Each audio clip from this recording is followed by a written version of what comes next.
الفاتحة.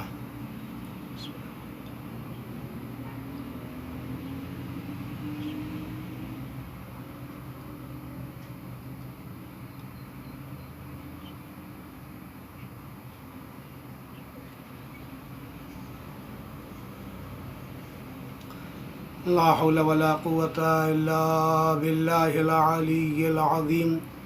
أعوذ بالله من الشيطان اللعين الرجيم.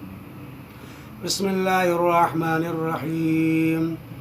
الحمد لله رب العالمين، والصلاة والسلام على أشرف الأنبياء والمرسلين، سيدنا وشفيعنا وطبيب نفوسنا ومولانا بالقاسم محمد.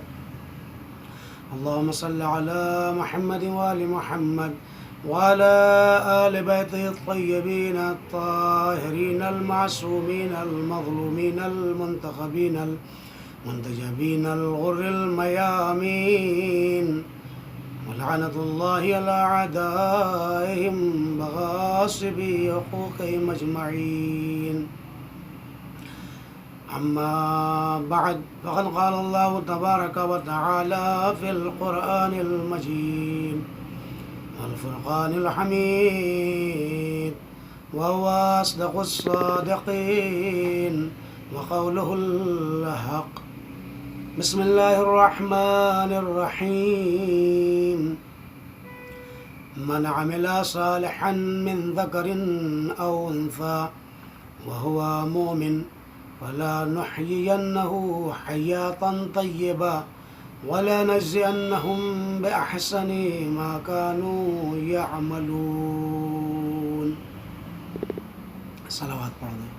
اللهم صل على محمد وآل محمد. آیہ کریمہ کے ذیل میں معروضات پیش کرنے سے پہلے آپ تمام حاضرین کی اور ناظرین کی خدمت میں التماس ہے کہ ایک بار سورہ الحمد اور 3 بار سورہ اخلاص کی تلاوت فرما کر جن مرحومین کے نام لیے جا رہے ہیں ان کو اور جملہ مومن و مومنات کی ارواح کو پڑھ کر کے بخش دیں.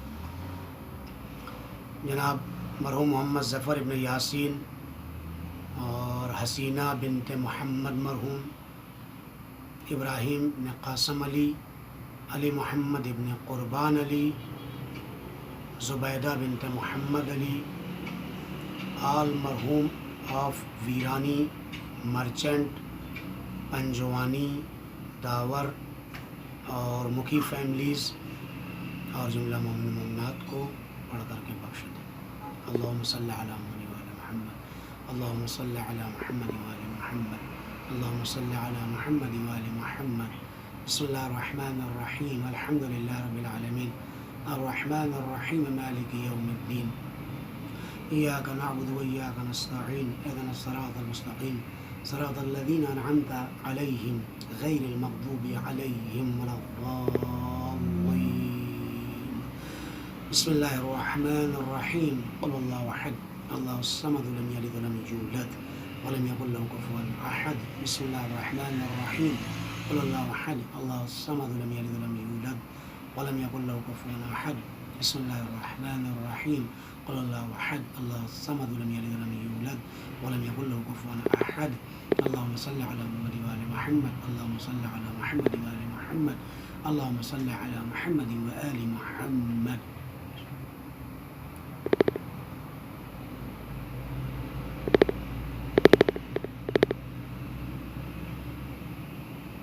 ایک صلوات پڑھ دیں بر محمد وآل محمد. اللهم صل على محمد وآل محمد وعجل فرجهم.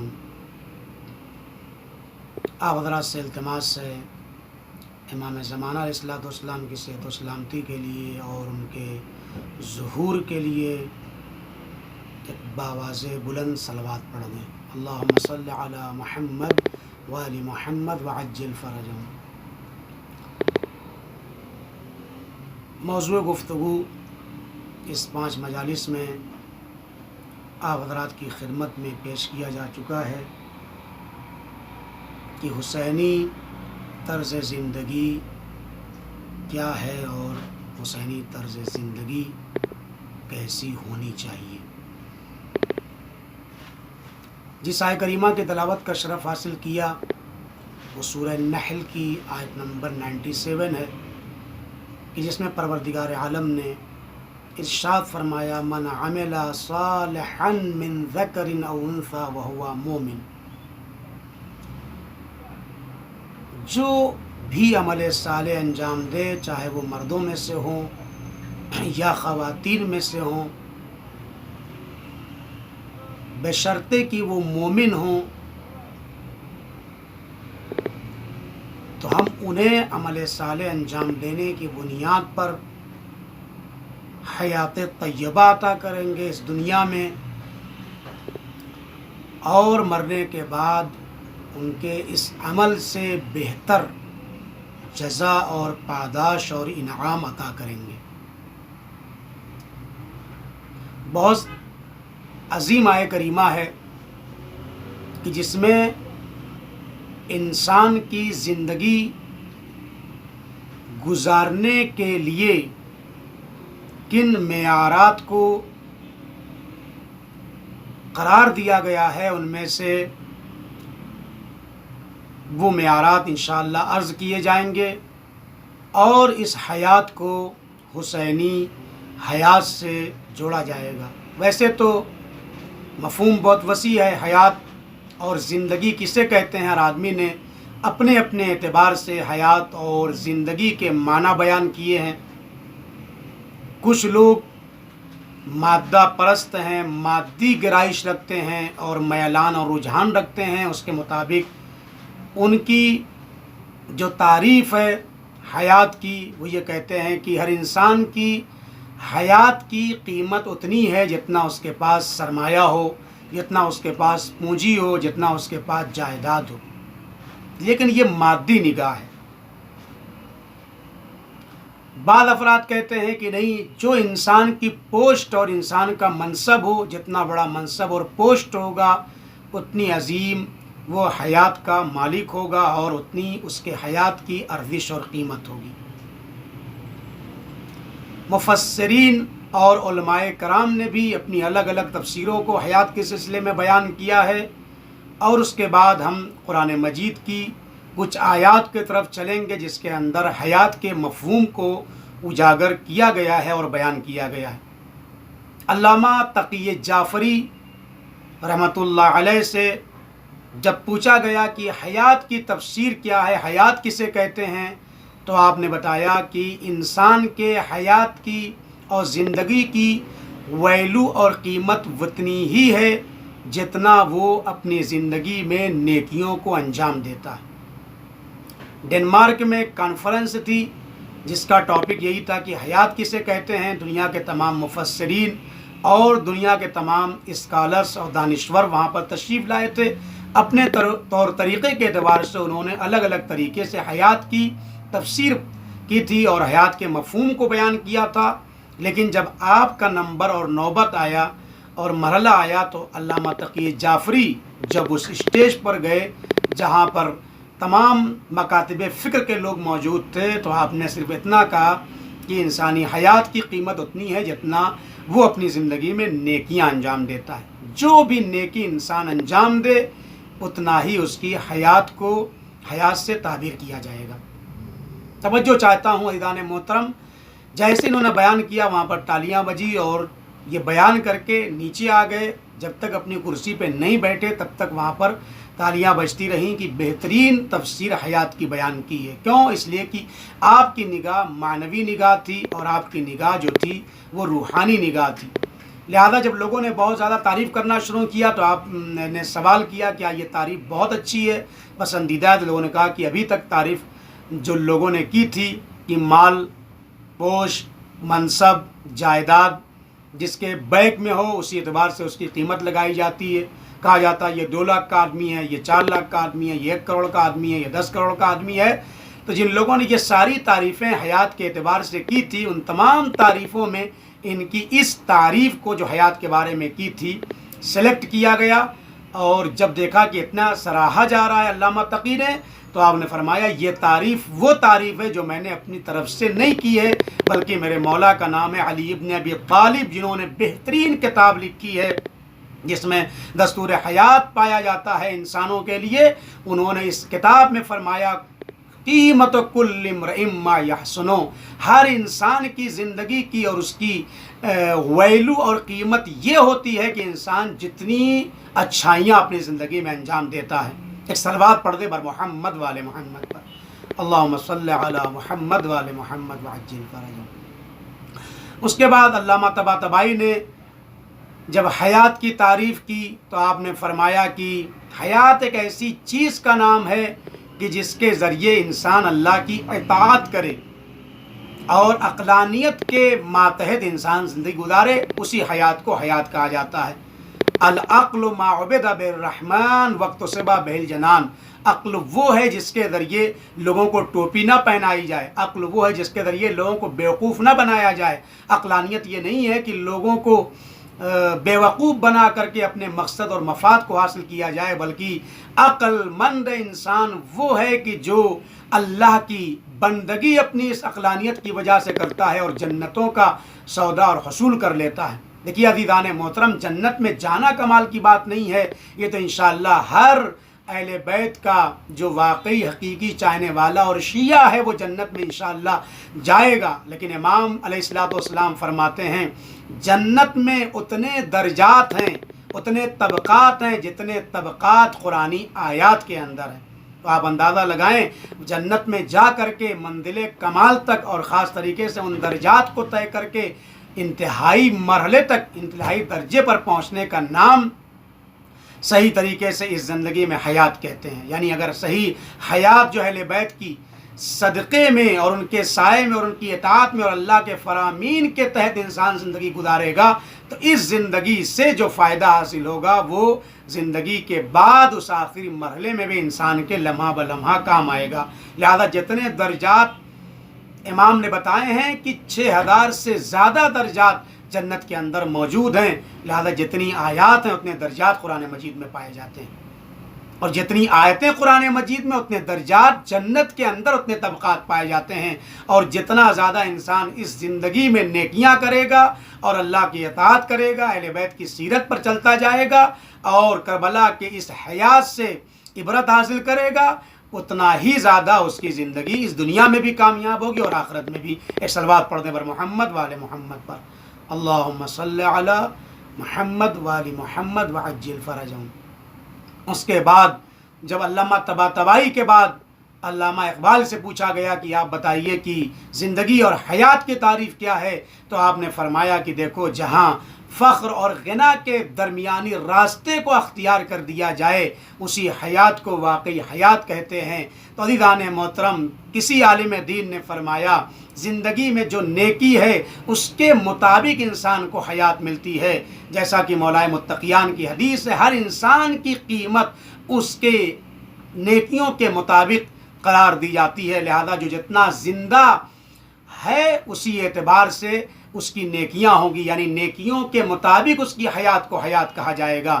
بس عزیزان محترم، اگر دنیا والوں کو حسینی طرز زندگی چاہیے، جس حسینی طرز زندگی میں اس فقر اور غنا کے درمیانی زندگی بھی پائی جاتی ہے اور اس زندگی کے اندر اطاعت پروردگار بھی پائی جاتی ہے اور زندگی کے اندر عقلانیت بھی پائی جاتی ہے، جو سارے مفہوم کو آ کر کے اجاگر کرتی ہے، اس زندگی کا نام ہے حیات حسینی اور حسینی طرز زندگی۔ حسینی طرز زندگی میں اللہ کی اطاعت بھی ہے، بندگی پروردگار بھی ہے، عقلانیت بھی ہے اور زندگی کے وہ تمام محاسن جو ایک زندگی کے لیے پائے جاتے ہیں کربلا والوں کے ہاں موجود ہے۔ لہذا ہم چاہتے ہیں اگر ایک بہترین زندگی گزاریں تو ہمیں کربلا والوں سے وابستہ ہونا پڑے گا۔ ایک اور صلوات پڑھ دیں پر محمد والے محمد پر، اللہم صلی علی محمد والے محمد وعجل فرجہم۔ اب آئیے ہم قرآن کی نگاہ میں جو حیات کہتے ہیں، آج مقدماتی گفتگو ہے، انشاءاللہ کل سے اس کو اور بہتر طریقے سے آپ کی خدمت میں ربط دیا جائے گا۔ آج مختصر آپ سماعت فرما لیں، قرآن مجید میں جب حیات کی گفتگو کی ہے تو قرآن کریم کے اندر آیات جو ہیں وہ 4 طریقے سے حیات کو بیان کرتی ہیں۔ موضوع ذرا خشک ہے لیکن انشاءاللہ آپ اپنے مقصد تک پہنچیں گے اور انشاءاللہ مرحومین کی روح بھی شاد ہوگی۔ پہلی جو حیات ہے، پہلی جو زندگی ہے جس کے بارے میں قرآن مجید نے گفتگو کی ہے وہ نباتی زندگی ہے، جس کے لیے قرآن مجید میں آیت موجود ہے یحیی الارض بعد موتہا۔ حیات کیا ہے؟ زمینوں کی حیات کیا ہے؟ یہ زمینیں مردہ تھیں، اللہ نے ان کو حیات دی ہے ان کے مردہ ہونے کے بعد۔ زمینوں کی زندگی کی علامت کیا ہے اور موت کی علامت کیا ہے؟ تو یاد رکھیے عزیزان محترم، یہ زمینیں جو زندہ ہوتی ہیں مرنے کے بعد یہ کیسے ہوتی کہ خدا کے موسم میں تمام درخت کے پتیوں کو جھڑ جانا یہ زمین کی موت ہے، اور اس کے بعد موسم بہار میں اس کے اوپر تازہ حیات اور تازہ لباس جو پروردگار عالم پہناتا ہے، اس کے اوپر پھول آتے ہیں، پتیاں آتی ہیں، شاخیں اور ٹہنیوں کا آنا اس بات کی علامت ہے کہ اب ان کو حیات ملی ہے۔ حیات تو یہ نباتی زندگی ہے جس کا نقشہ قرآن مجید نے کھینچا ہے کہ موسم خزاں میں یہ مردہ ہو جاتی ہیں اور موسم بہار میں آ کر کے ان کو حیات نو ملتی ہے۔ دوسری زندگی حیوانی زندگی ہے، نباتی زندگی کا ذکر میں نے کر دیا، اور دوسری زندگی جو ہے وہ حیوانی زندگی ہے، جن زندگی جو ہے کھانا پینا سونا جاگنا یہ سب چیزیں اس حیوانی زندگی میں پائی جاتی ہے۔ انسان نباتی زندگی میں بھی مشترک ہے، حیوانی زندگی میں مشترک ہے۔ حیوانی زندگی کا جب نقشہ قرآن مجید نے کھینچا تو فرمایا کہ ہوا یحیی و یمیت وَإِلَيْهِ تُرْجَعُونَ، وہ پروردگار وہ ہے جو انسانوں کو یعنی حیوانوں کو زندہ کرتا ہے اور انہیں موت عطا کرتا ہے، ان کے بعد تم سارے لوگوں کی چاہے تم انسان ہو یا حیوان ہو سب کی بازگشت اللہ کی طرف ہے، سب کو پلٹنا وہیں پر ہے۔ لیکن یہ حیوانی زندگی کا نقشہ کھینچا جا رہا ہے، کھانا ہے پینا ہے سونا ہے جاگنا ہے، ان ساری چیزوں کو موت واقع ہوتی ہے، حیات واقع ہوتی ہے، اس کے بعد موت کے بعد پھر اللہ کی بارگاہ میں یہ پلٹ کر کے جاتے ہیں۔ تو دو زندگیوں کا ذکر میں نے کر دیا، نباتی زندگی اور حیوانی زندگی۔ دونوں زندگیوں کے لیے میں نے قرآن مجید سے آپ کی خدمت میں شاہد اور گواہ پیش کیے اور نمونے کے طور پر آیات پیش کر دیے۔ ایک تیسری زندگی ہے جس کا ذکر قرآن مجید نے کیا ہے، وہ اخروی زندگی ہے، وہ آخرت کی زندگی ہے، اور اس کے لیے قرآن مجید میں آیت موجود ہے یقول یا لیتنی قدمت لحیاتی۔ وہاں پر انسان کہے گا اے کاش اپنی اس مادی زندگی میں اور اس ظاہری زندگی میں ہم اس آخرت کی زندگی کے لیے کچھ کر کے چلے گئے ہوتے، یعنی آخرت کی زندگی کا ذکر اس آخری زندگی میں یہ تیسری زندگی کی اس قسم میں ہے۔ یقول یا لیتنی قدمت لحیاتی، یہاں پر بتایا کہ اخروی زندگی کے بارے میں بھی قرآن گفتگو کر رہا ہے۔ یہ مادی زندگی صرف نہیں کافی ہے بلکہ اس مادی زندگی کے بعد جو اصل و واقعی زندگی ہے وہ مرنے کے بعد والی زندگی ہے۔ دنیا میں انسان رہتا ضرور ہے، اسباب کے سہارے زندگی گزارتا ہے، ناممکن ہے انسان اس مادی دنیا میں رہے اور اسباب و علل کے سہارے زندگی نہ گزارے، نہیں، بس فرق اتنا ہے کہ مادیات میں رہنے کے بعد اس دنیا کی بھلبلیوں میں اپنے آپ کو گم نہ کر دے۔ کافر کی یہ پہچان کہ وہ آفاق میں گم ہے، مومن کی یہ پہچان کہ گم اس میں ہے آفاق۔ دنیا کو اپنے وجود میں گم کر لینا اور اپنے وجود میں ضم کر لینا ایک مومن کی علامت ہے، لیکن دنیا کی بھلبھلیا میں اپنے آپ کو گم کر لینا ایک کافر کی علامت ہے۔ لہذا دنیا کے استفادے کو قرآن نے منع نہیں کیا ہے، بلکہ دنیا کے استفادے کے ساتھ ساتھ آخرت کی زندگی کے لیے اگر انسان کچھ کر لے جائے گا تو یہ اخروی زندگی انسان کے کام آئے گی۔ تو تین زندگی کا ذکر میں نے کر دیا، نباتی زندگی، حیوانی زندگی اور اخروی زندگی، اور ایک آخری زندگی کا ذکر قرآن مجید نے کیا ہے جس کی میں نے تلاوت کا شرف حاصل کیا۔ وہ آیہ کریمہ سورہ نحل کی ہے، من عمل صالحا من ذکر او انثی وهو مومن فلنحیینہ حیاتا طیبہ، تم میں سے مرد ہوں یا عورت ہوں جو بھی عمل صالح انجام دے گا اس کے لیے ہم اس دنیا میں حیات طیبہ عطا کریں گے، اور مرنے کے بعد ان کے اس عمل کی اجر اور پاداش اور جزا دیں گے۔ عزیزان محترم، اسی حیات طیبہ اور کربلا کے عنوان سے اور حسینی طرز زندگی کے عنوان سے انشاءاللہ گفتگو کو آگے بڑھاؤں گا۔ ایک صلوات پڑھنے پر محمد وآل محمد پر، اللہم صلی علی محمد وآل محمد وعجل فرجہم۔ جب امام جعفر صادق علیہ السلام سے پوچھا گیا مولا اتنا بتا دیجئے کہ حیات طیبہ سے مراد کیا ہے؟ دنیا یہ سمجھتی ہے حیات طیبہ مرنے کے بعد ملے گی، نہیں، دنیا میں جتنی بھی انسان نیکیاں کرتا ہے کوئی بھی نیکی ایسی نہیں ہے جس کے جزا کے نمونے پروردگار عالم اس دنیا میں انسان کو عطا نہ کرتا ہو۔ اصل جزا اور پاداش اور انعام مرنے کے بعد ملے گا، لیکن نیکیوں کے جزا کے نمونے اور اس کے کچھ نمونے پروردگار عالم انسان کو اس ظاہری دنیا میں بھی عطا کرتا ہے۔ جب امام سے پوچھا کہ حیات طیبہ کسے کہتے ہیں تو امام نے فرمایا قناعت کی زندگی گزارنے کا نام حیات طیبہ ہے۔ انسان اس مادی دنیا میں سوچتا یہ ہے کہ جو کچھ بھی میں نے کمایا ہے اور کمانا چاہا یا کمانا چاہوں گا اس سے یہ ہے کہ میری خواہش پوری ہو جائے، میری وش پوری ہو جائے، میری تمنا پوری ہو جائے۔ کوئی انسان آپ کو ایسا نہیں ملے گا جو اپنی خواہش کے چکر میں نہ ہو، آج یہ مکان ہو جائے، کل یہ بزنس ہو جائے، کل اتنے پیسے ہو جائیں، یہ سب انسان کی وش اور خواہش ہے۔ لیکن عزیزو ہم نے حیات حسینی کو نہیں پڑھا ہے۔ امام فرماتے ہیں یاد رکھو اللہ تعالیٰ نے تمہیں دو زندگیاں عطا کی ہیں، ایک یہ زندگی ہے جو اس دنیا کی ہے اور ایک زندگی جو اس کے بعد کی زندگی ہے۔ توجہ چاہتا ہوں عزیزان محترم، ایک پیغام اور میسج ہے۔ فرمایا کہ اس دنیا کی زندگی میں تمہیں ہم ضرورت بھر دیں گے، تمہیں اس دنیا کی زندگی میں ضرورت بھر دیں گے، خواہش بھر نہیں دیں گے۔ انسان خواہش بھر چاہتا ہے، کہا نہیں، خواہش بھر والی جو دنیا ہے اور زندگی ہے وہ مرنے کی بات ہے۔ ما تشتہی الانفس کی منزل مرنے کے بعد ہے۔ انسان وہاں پر جیسے ہی چاہے گا کہ یہ پھل مجھے مل جائے فوراً مل جائے گا، یہ درخت کی شاخیں جھک جائیں میرے لیے جھک جائیں گی۔ ما تشتہی الانفس یعنی خواہشات جو کچھ بھی مرنے کے بعد چاہے گا وہاں پر اسے مل جائے گی۔ تو عزیزان محترم امام فرماتے ہیں خواہش بھر تمہیں مرنے کے بعد عطا کریں گے، ضرورت بھر اس دنیا میں عطا کریں گے۔ لیکن انسان نے مرحلے کو پلٹ دیا، انسان چاہتا ہے خواہش بھر یہاں ملے اور ضرورت بھر وہاں ملے۔ نہیں، کربلا والے یہ نہیں چاہتے تھے۔ کربلا والوں کی زندگیوں کا انداز آپ دیکھ لیجئے۔ شب عاشور چراغوں کو جب آپ جلائے تھے تب بھی آپ نے کہا ہے میرے اصحاب باوفا میں نے آزما لیا تم کو، تم لوگ چلے جاؤ، یہ لو میں پروانے جنت دے دیتا ہوں۔ اگر تم کربلا میں کل میرے ساتھ آج تک تھے شب عاشور تک چلے جاؤ، کل تم میرا ساتھ اگر نہیں دو گے تب بھی تمہاری جنت پکی ہے، جنت کا پروانہ تمہیں دے دیتا ہوں، جاؤ چلے جاؤ۔ پھر بھی کوئی نہیں گیا،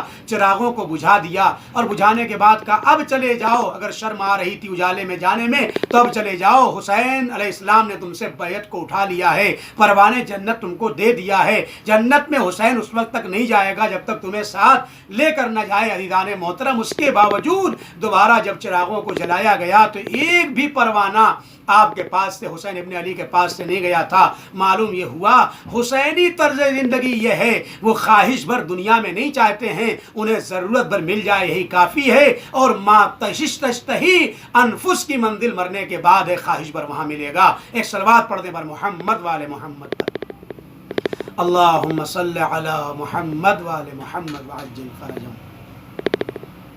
بس عزیزان محترم انشاءاللہ چند واقعات ہیں جو انشاءاللہ کل کے بعد سے آپ کی خدمت میں عرض کیے جائیں گے، آپ یہاں پر توجہ فرما لیں۔ میں مولائے متقیان علیہ السلام کی زندگی سے 5 نمونے آپ کی خدمت میں ان 5 مجلسوں میں پیش کروں گا اور وہیں پر انشاءاللہ یہ گفتگو تمام ہو جائے گی۔ جب مولائے کائنات حضرت علی ابن ابی طالب علیہ السلام سے اللہم صلی علی محمد وآل محمد آپ سے پوچھا گیا اے مولا حیات طیبہ کیسے حاصل ہوگی اور حیات طیبہ کہاں سے ملے گی؟ آج ہر انسان سکون چاہتا ہے، چین چاہتا ہے، اطمینان چاہتا ہے، زندگیوں میں چاہتا ہے زندگیاں ہماری خوشگوار ہو جائیں، ٹینشنیں ختم ہو جائیں۔ کائنات کا کوئی مذہب اور مکتب فکر ایسا نہیں ہے اور کوئی اسکالر اور دانشور ایسا نہیں ہے جو آپ کو ذہنی سکون عطا کر دے۔ الا بذکر اللہ تطمئن القلوب، آؤ اہل بیت کے دروازے پر آ جاؤ، آؤ کربلا والوں کے پاس آ جاؤ، تمہیں سکون بھی ملے گا، چین بھی ملے گا، زندگیوں میں پاکیزہ زندگی بھی ملے گی اور حیات طیبہ بھی تمہیں نصیب ہوگی۔ میں فارمولوں کو عرض کرنا چاہوں گا، اے مولا آپ بتائیے حیات طیبہ کہاں سے ملے گی؟ تو آپ نے فرمایا بالعلم تکون الحیات۔ پہلا فارمولہ، 5 فارمولے نہیں عرض کروں گا، یہ پہلا فارمولہ عرض کر کے میں ربط مصائب دے کر